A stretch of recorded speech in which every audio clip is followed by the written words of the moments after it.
디모데전서 2장 1절 2절. 자, 소리내서 우리 합독합니다. 시작. 그러므로 내가 첫째로 권하노니 모든 사람을 위하여 간구와 기도와 도고와 감사를 하되 임금들과 높은 지위에 있는 모든 사람을 위하여 하라. 이는 모든 경건과 단정함으로 고요하고 평안한 생활을 하려 함이라. 아멘. 오늘은 이 기도 중에서도 특별히 하나님께서 가장 기뻐하시는 우리의 기도, 그리고 오늘 또 성경에서 우리에게 권면하고 가르치고 있는 기도, 이 기도에 대한 내용을 우리 잠깐 좀 살펴보고 오늘 또 말씀 속에서 우리가 기도할 제목들을 찾고 또 기도하려고 합니다. 사도 바울은 사랑하는 성도들 그리고 교회들을 향해서 첫째로 권하는 것, 가장 강조하고 또 중요하다고 하는 의미가 있는 거예요. 첫째로 권하는 것이 바로 모든 사람을 위하여 간구와 기도와 도구와 감사를 해라. 이렇게 2장 1절에서 말씀을 했습니다. 저는 이 네 가지가 간구, 기도, 도구, 감사, 이 네 가지가 그것도 기도의 형식이면서도 기도의 내용이다. 특별히 사도 바울이 우리에게 강조하고 권면하고 있는 기도의 모습이다라고 하는 것을 주목해 볼 수가 있습니다. 특별히 여기서 우리가 보면 기도는 알겠고 또 간구도 알겠는데 도구라고 하는 말은 우리가 잘 안 쓰는 그런 단어지 않습니까? 결국 이 도구라고 하는 것이 중보, 우리가 이제 많이 쓰는 단어 중에 중보기도 이렇게 얘기를 하잖아요. 나를 위한 기도가 아니라 다른 사람을 위하여 기도하는 거, 다른 사람을 위해서 기도하는 기도, 이거를 우리가 이제 중보기도라고 얘기를 하는데, 넓게 말하면 개인이나 단체 혹은 국가나 도시 상관없이 하나님께서 나에게 기도하라고 주신 그 하나님의 뜻을 구하면서 기도하는 것, 특별히 그것이 사람일 경우에 나를 제외한 다른 사람을 위해서 그렇게 기도하는 것을 우리가 도구의 기도다, 또 중보 기도다, 이렇게 표현하기도 합니다. 그러면 이 중보 기도라는 말, 도구의 기도, 그래서 이제 중보자, 성경에 보면 중보자는 하나님과 우리 사이를 대신하는, 그렇죠? 우리 사이를 대신해서 연결하는 분을 중보자라 그러잖아요. 그러니까 예수님께서 이 땅에 오셔서 죄로 인해서 하나님 앞에 나갈 수 없는 죄인된 우리들을 중보하셨단 말이에요. 하나님 앞으로 인도하시는 그 사역을 감당을 하셨는데, 기도도 마찬가지로 중보의 기도라고 하는 것은 연결하는. 근데 이 중보자는 하나님과 우리 사이를 연결할 수 있는 분은 예수님밖에 안 계세요. 그래서 또 이 중보 기도라고 하는 기도는 예수님께서 우리를 위해서 하셨던 기도. 그래서 겟세마네 동산에서 또 온 인류를 구원하시기 위해서 기도하셨던 예수님의 기도가 바로 중보의 기도라고 한다면, 오늘 우리가 이웃을 위해서 또 형제들을 위해서 하는 기도는, 또 교회를 위해서 하는 기도는, 우리는 중보자는 될 수 없잖아요. 우리가 어떻게 예수님입니까? 어떻게 중보자가 돼요? 그러니까 우리가 드리는 그 기도는 도구의 기도라고 부르는 것이 더 합당하다, 이제 또 이렇게 말하기도 합니다. 자, 그런 의미는 이제 여러분이 다 이해하시지 않습니까? 그 의미는 동일하게 나를 위한 기도가 아니라 바로 다른 이들을 위하여 기도하는 것을 이제 도구의 기도다 이렇게 해요. 우리가 마가복음 11장에 보면 15절 이하에 우리가 이제 그 예수님께 성전을 정결케 하신 그런 사건이 기록이 되고 있어요. 당시 예루살렘 성전 안의 풍경이 성전 안에서 매매하는 자들, 돈 바꾸는 자들, 또 제물로 쓸 비둘기를 파는 자들, 또 돈을 바꿔주는 환전하는 그런 사람들, 이런 사람들로 인해서 붐볐다 이거예요. 그 모습을 보시고 예수님이 굉장히 화가 나셔요. 근데 이제 이게 바로 예수님께서 십자가를 지시고 죽으시기 바로 그 전 한 주간에 일어나는 사건이란 말이죠.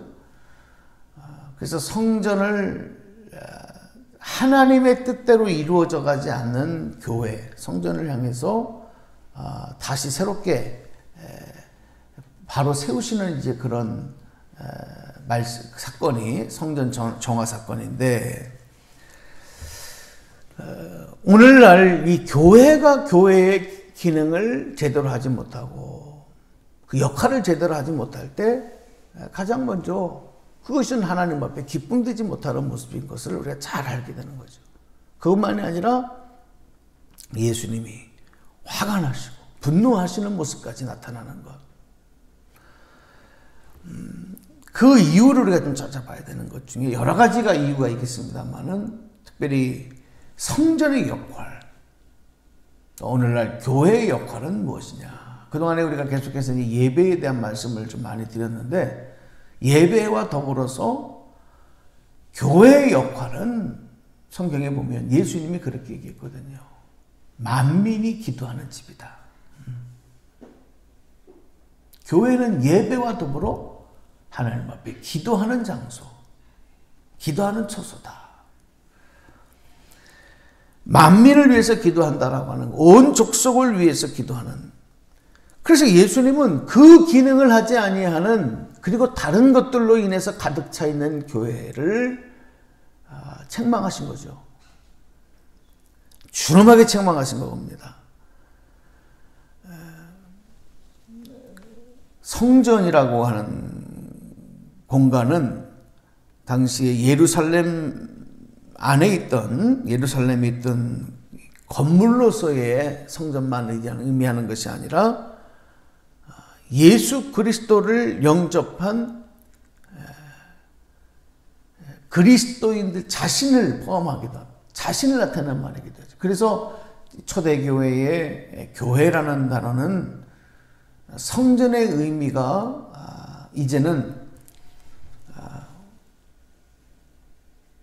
하나님의 영이 그 안에 임하는 성도들 각각으로 이제 이렇게 들어가는 거예요.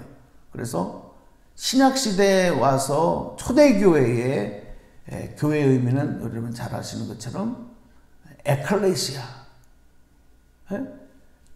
처치라고 하는 어떤 예배당의 의미를 넘어서서 교회가 또 다시 갖게 되는 의미가 그리스도를 믿는 자들, 예수님을 하나님의 아들로 나의 구세주로 믿는 자들의 모임이다. 그래서 공동체, 믿음의 공동체라는 의미를, 커뮤니티죠. 커뮤니티, 공동체라는 의미를 갖게 된 게 바로 오늘 우리가 부르는 교회의 의미예요. 그러니까 성전의 의미는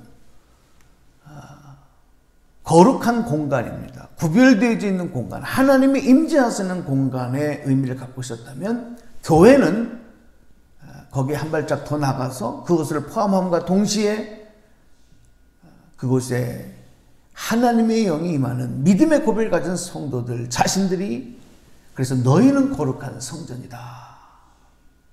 예수님 그렇게 말씀하신단 말이죠.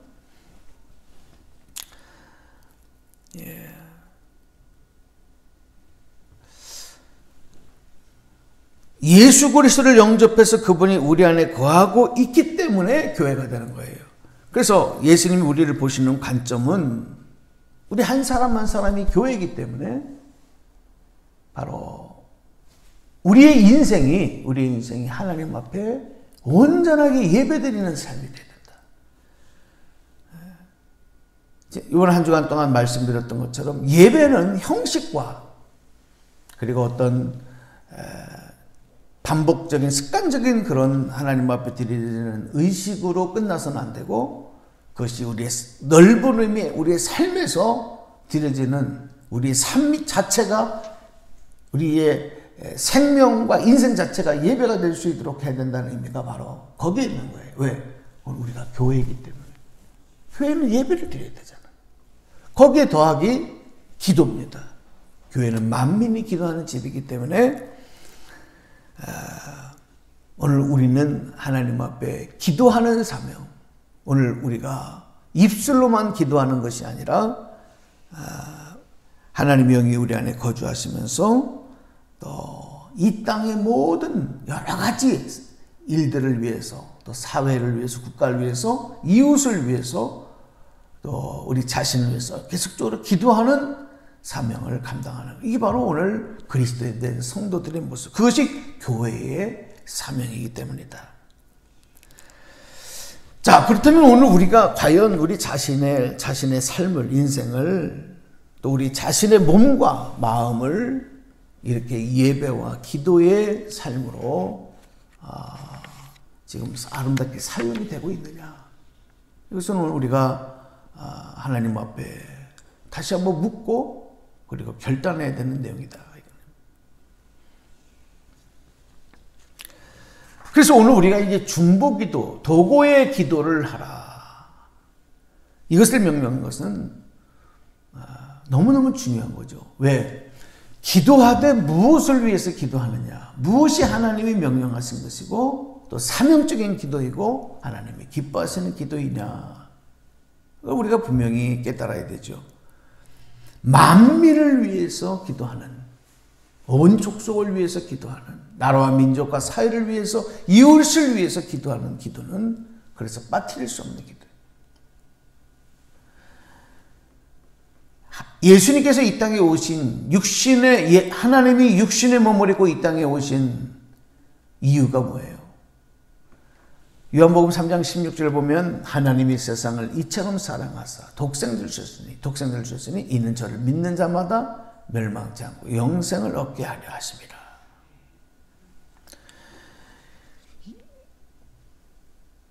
이 땅에 오신 것도 또 십자가에서 대소곡의 제물되어 돌아가신 것도 결국은 그것이 하나님의 뜻이기 때문에,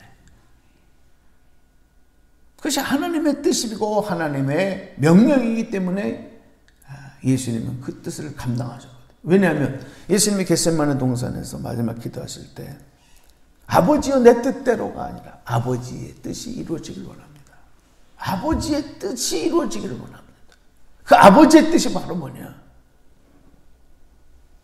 온 인류를 위해서 십자가를 주고 대속의 죽음을 죽고 부활하여 구원의 역사를 완성하시는 것입니다.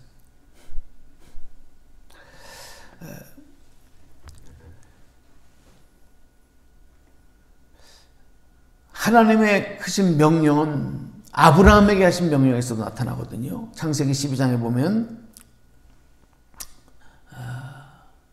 아브라함에게 너는 복의 근원이 될 것이다 이렇게 말씀을 하셨습니다.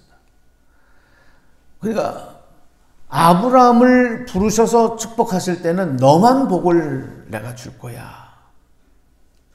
너만 복을 받게 될 거야. 그렇게 하는 게 아니라 너는 복의 근원이 되라. 이거 무슨 말이에요? 내 자손과 너의 후손들이 큰 복을 누리는 그런 약속을 주실 때에 복의 근원이라는 말은 내 자신만 복이 되는 것이 아니라 나를 통해서 모든 족속이, 나의 모든 후대가 하나님을 알게 되고 하나님의 자녀의 백성으로서의 복을 누리는 그 복을 말하는 거거든요. 여러분, 이 복을 받은 아브라함의 관심이 나에게만 집중됐겠습니까? 내 가족에만 집중될 수 있겠습니까? 내 자식에게만 집중되겠습니까? 하나님의 이 복을 받은 아브라함의 관심은 그걸 뛰어넘는 거예요. 그걸 뛰어넘어요. 그래서 온 세상과 하나님의 역사, 하나님 행하시는 모든 하나님의 일들. 오늘 우리가 이 삶의 시각이 내 자신에게만 이렇게 집중되고 나를 위한 이기적인 신앙으로만 머문다고 한다면 죄송하지만 우리는 복의 근원의 삶을 감당할 수 없어요. 그래서 우리가 예배자, 기도자의 삶을 살아가는 동안에는 우리의 눈이, 우리의 인생의 관점이 여러분 세상을 안는, 세상을 품는 넓은 바다 같은 마음이 돼야 돼요. 여러분에게 그런 은혜와 축복이 있기를 바랍니다. 나의 기도의 복이 어떤 사람은 자기 자신만을 위해서도 기도 못하잖아요. 내 자신을 위해서도 기도를 못해. 그것도 힘들어해요. 어떤 사람은 내 가족과 내 자녀들을 위해서 기도하는 것도 버거워해요. 그런데 어떻게 무슨 이 나라를 위해서, 사회를 위해서, 이웃을 위해서 기도할 수 있겠냐. 그런데 하나님 명령하신 것은 그렇다고 해서 너 자신만을 위해서 기도하라, 그렇게 말씀하는 것은 없어요. 우리가 특별히 우리 기도자들 여러분들은 기도의 폭이 내 자신에서 밝게 비출 수 있는 그 기도의 분량이, 기도의 폭이 넓어지는 그런 기도를 하셔야 되겠다. 여러분, 자동차 헤드라이트를 다 켜잖아요.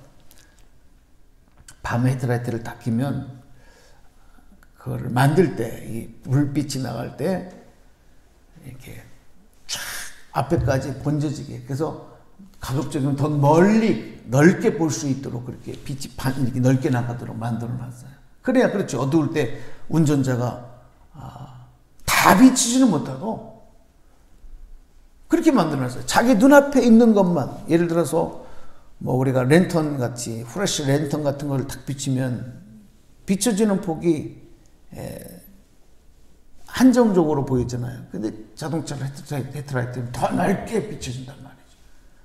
저는 어쩌면 기도자들의 사명, 이 도고의 기도자, 이웃과 나라 민족을 위해서, 사회를 위해서 기도하는 그 기도는 바로 그런 기도다.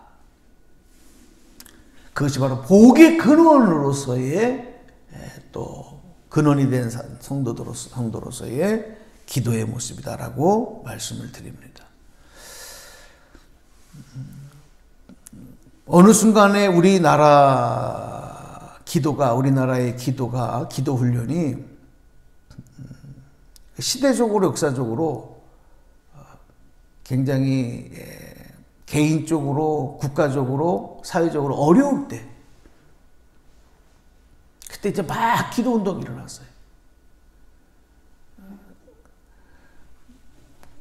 그러다 보니까 그 기도의 폭이, 처음에 선교사들이 들어와서 이 땅에 기도를 심을 때, 그리고 기도의 불씨를 놓을 때는 그 사회를, 그 시대를 변화시키는 굉장히 넓은 기도들이었거든요.